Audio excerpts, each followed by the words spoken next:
Okay, this is part 2. We finally got it up and got it secured. Used 2x4s to put the bracing on.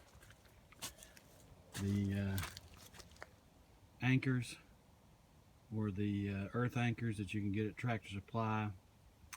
I think we used the 36-inch ones, which is a chore to try to get them in the ground by hand, but we did it. We got 4, as you can see, one on each leg, pulling in. Got some decent tension on it, but what we did was we cable locked it and then twisted the anchor into the ground a couple more turns. But I think we're going to get some turnbuckles to do that right.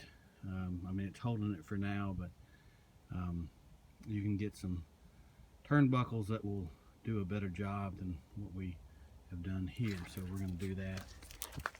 And then over here, a little water, you can say we have had some rain in our opening there. Anyway, we've got put steps up using 2x12 treated.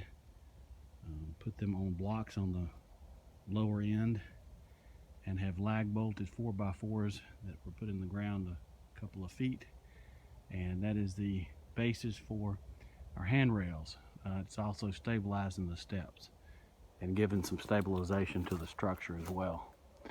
Overall, it's kind of a pain to get it up here, but it sure is nice to hunt out of. So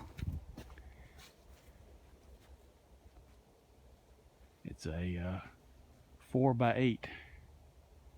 So anyway, stay tuned for the next video. Thanks for watching.